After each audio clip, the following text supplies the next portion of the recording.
Hello students, कैसे हैं आप लोग। बेटा मेरे यूट्यूब चैनल में आप लोगों का बहुत बहुत स्वागत है। तो बेटा आज हम लोग स्टार्ट करेंगे इलेक्ट्रोस्टैटिक्स। तो क्या होती है electrostatics? Electrostatics is the branch of physics in which we deals the charges at rest and their properties.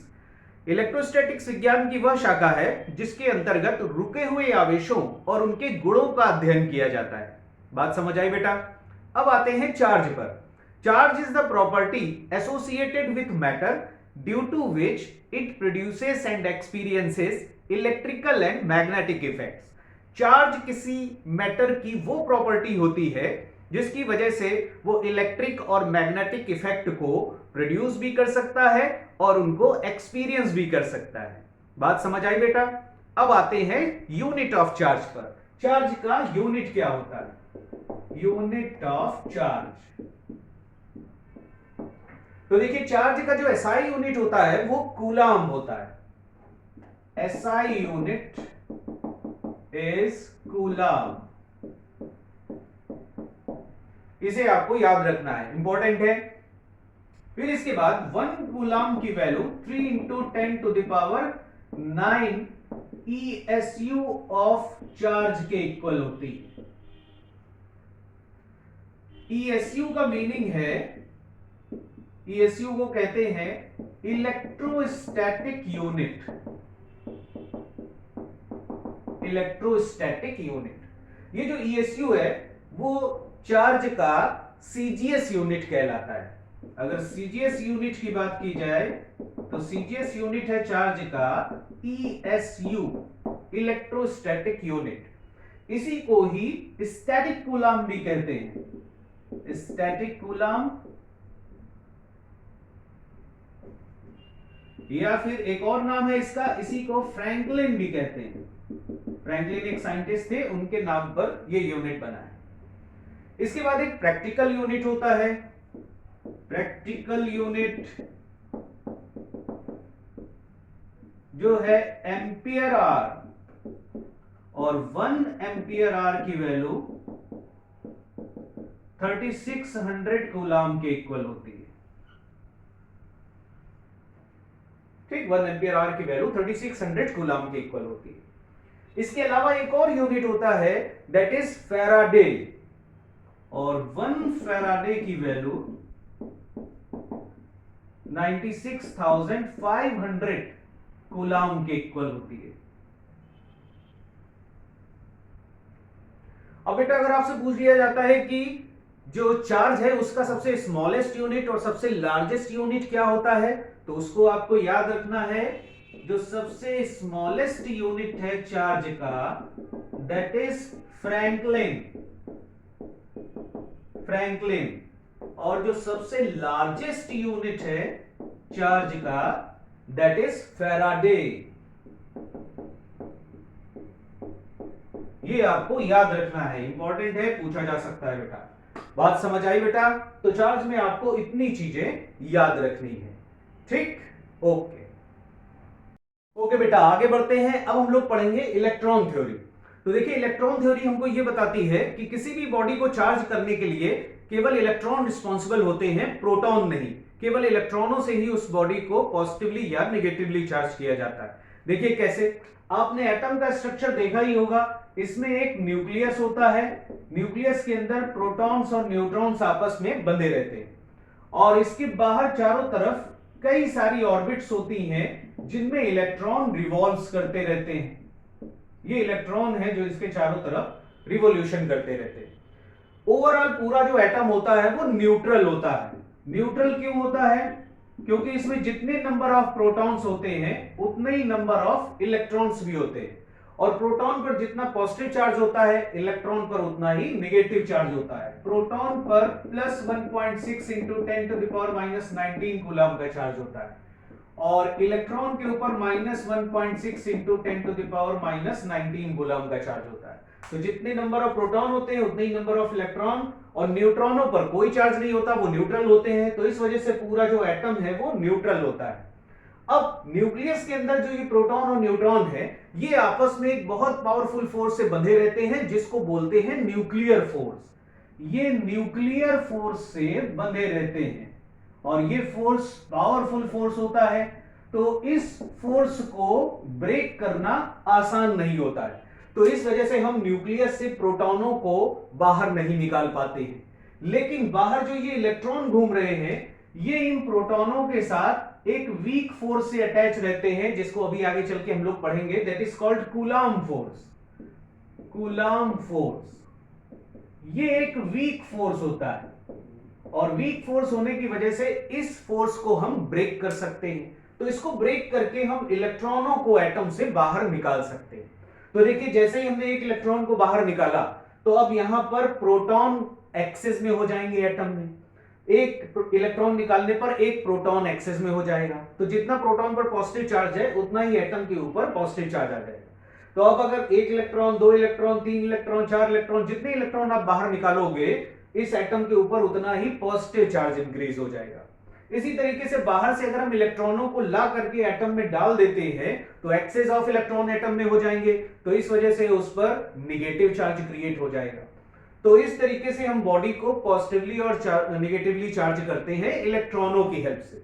तो इलेक्ट्रॉन थ्योरी हमको यह बताती है कि किसी भी बॉडी को चार्ज करने के लिए केवल इलेक्ट्रॉन रिस्पॉन्सिबल होते हैं, प्रोटॉन नहीं। ये बात समझ में आई बेटा सबको? ओके ओके बेटा, आगे बढ़ते हैं। अब हम लोग पढ़ेंगे प्रॉपर्टीज ऑफ चार्ज। तो इसमें फर्स्ट प्रॉपर्टी है that is charge is scalar. जो चार्ज होता है वो स्केलर होता है। मीन्स आप किसी बॉडी पर जो चार्ज देखेंगे, जैसे 1 कूलम, 2 कूलम, या फिर निगेटिव भी हो सकता है, -1 कूलम, -2 कूलम, इस टाइप का भी हो सकता है। लेकिन आपने कभी ऐसा नहीं सुना होगा कि 1 कूलम का चार्ज ईस्ट डायरेक्शन में है, 2 कूलम का चार्ज वेस्ट डायरेक्शन में है। इनमें केवल मैग्नीट्यूड होता है, डायरेक्शन नहीं होती। तो चार्ज जो होता है वो बेटा एक स्केलर क्वांटिटी है। ठीक है, सेकेंड पॉइंट पर आते हैं। Charge is transferable. चार्ज जो होता है वो एक बॉडी से दूसरी बॉडी में ट्रांसफरेबल होता है। जब भी हम एक बॉडी को दूसरी बॉडी से टच कराते हैं, तो चार्ज एक बॉडी से दूसरी बॉडी में ट्रांसफर होने लगता है। और ये तब तक होता है जब तक कि दोनों के पोटेंशियल सेम नहीं हो जाते। जैसे मान लीजिए ये बॉडी V1 पोटेंशियल पर है, ये V2 पोटेंशियल पर है, और V1 ग्रेटर देन V2 है। और इनको अगर हम आपस में कनेक्ट करते हैं या टच कराते हैं, तो हम देखेंगे कि हाई पोटेंशियल से पॉजिटिव चार्ज लो पोटेंशियल की तरफ फ्लो होने लगता है। या फिर हम ऐसा भी कह सकते हैं कि लो पोटेंशियल से नेगेटिव चार्ज हाई पोटेंशियल की तरफ फ्लो करता है। तो इस तरीके से चार्ज का ट्रांसफर हो जाता है एक बॉडी से दूसरी बॉडी में। तो चार्ज जो होता है वो ट्रांसफरेबल होता है। नेक्स्ट पॉइंट पर आते हैं, third point. Charge is always associated with mass. इसका मीनिंग यह है कि किसी भी बॉडी में अगर चार्ज होगा तो उस बॉडी में मास जरूर होगा, क्योंकि जब उसमें मास होगा, एटम होंगे, तभी तो हम उसके इलेक्ट्रॉनों को बाहर निकाल सकते हैं या उसमें इलेक्ट्रॉन डाल सकते हैं, तो बॉडी चार्ज रहेगी। तो कोई भी बॉडी अगर चार्ज है तो इसका मतलब उसमें मास जरूर होगा।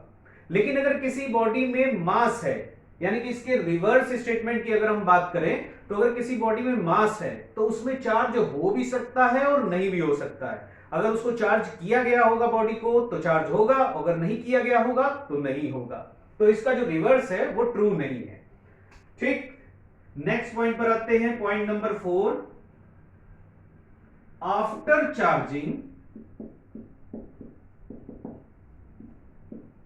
मास ऑफ द बॉडी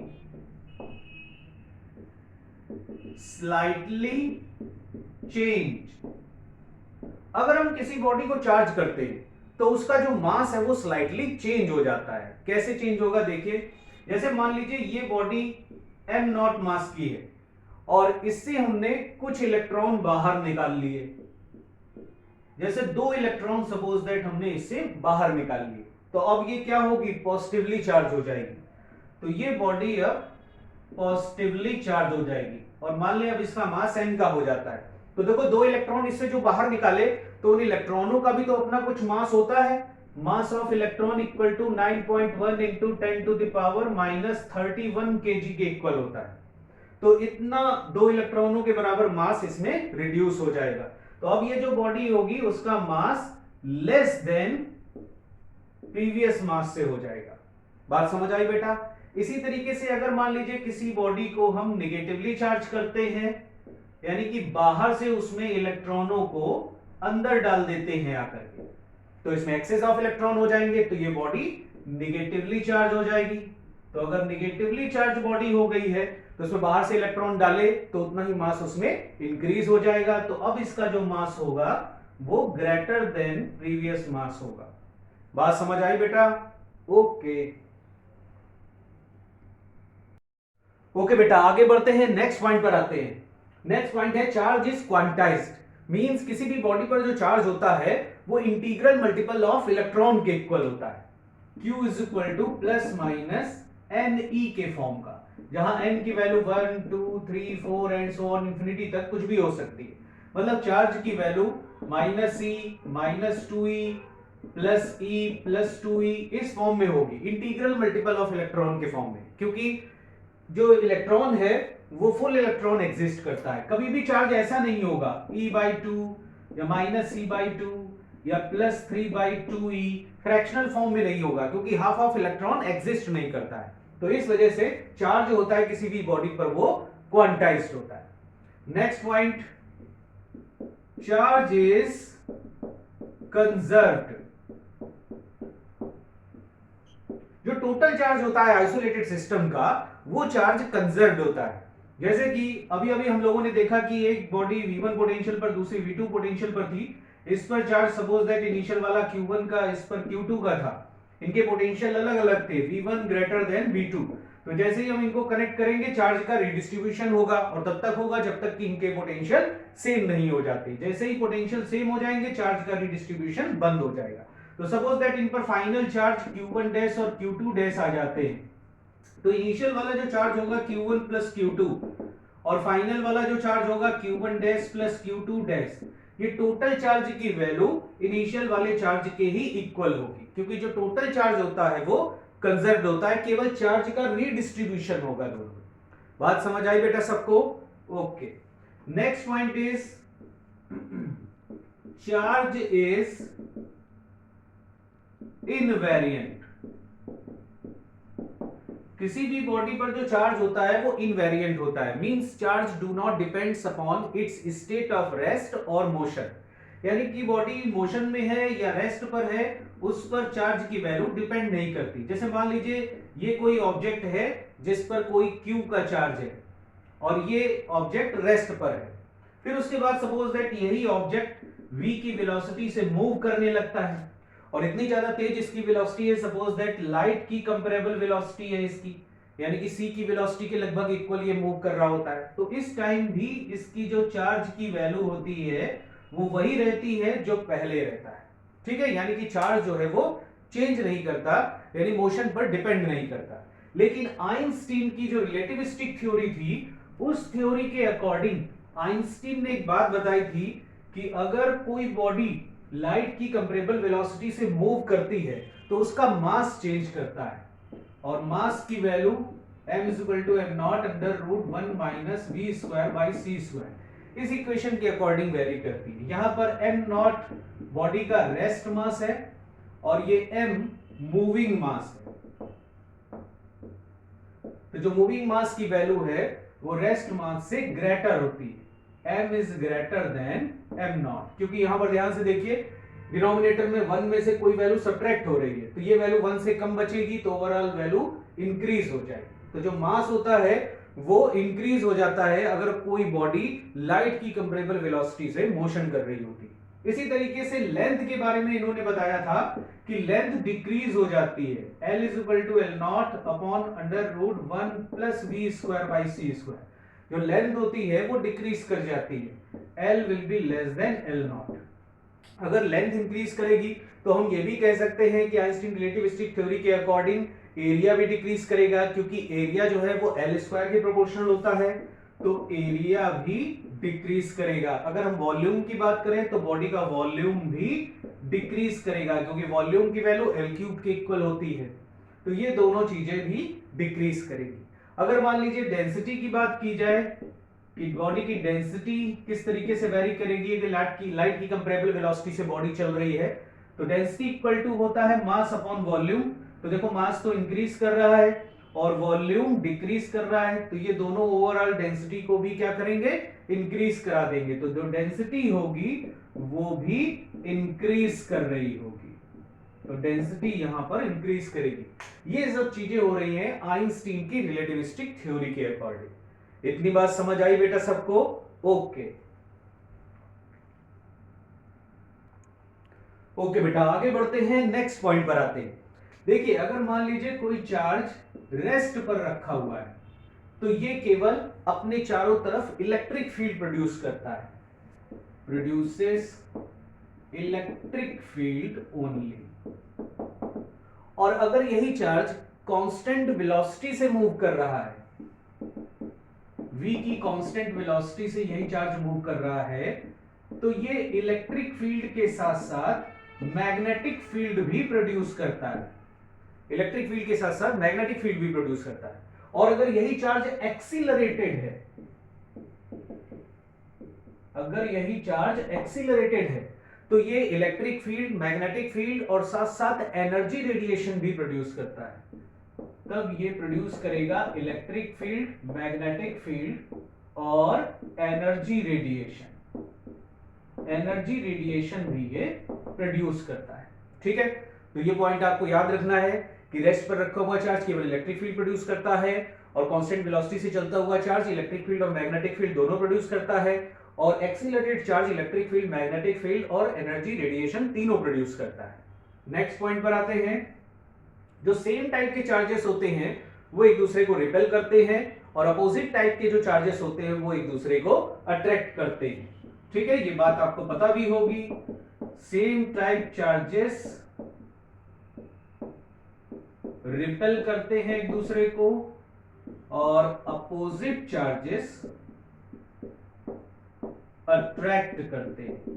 ठीक है, सेम टाइप का मतलब जैसे पॉजिटिव पॉजिटिव है तो एक दूसरे को रिपेल करेंगे, इसी तरीके से नेगेटिव नेगेटिव है तो एक दूसरे को रिपेल करेंगे, और अगर एक पॉजिटिव है दूसरा नेगेटिव है तो एक दूसरे को अट्रैक्ट करेंगे। ठीक है, नेक्स्ट पॉइंट पर आते हैं बेटा, पॉइंट नंबर 10। किसी भी कंडक्टर को जब हम चार्ज देते हैं तो वो हमेशा उसके आउटर सरफेस पर आ जाता है। तो इसको आपको याद रखना है कि when charge given to a conductor, charge resides its outer surface। किसी भी कंडक्टर को जब हम चार्ज देते हैं तो वो चार्ज उसके आउटर सरफेस पर आ जाता है। कहीं पर भी चार्ज देंगे, अंदर भी अगर किसी भी पॉइंट पर चार्ज देंगे तो पूरा पूरा चार्ज उसके आउटर सरफेस पर आ जाएगा, मतलब आउटर वाला सरफेस उसका चार्ज हो जाएगा, और आउटर सरफेस पर यही चार्ज यूनिफॉर्मली स्प्रेड हो जाता है। ठीक है बेटा, इस चीज को आपको याद रखना है। इतनी बात समझ आई सबको? ओके।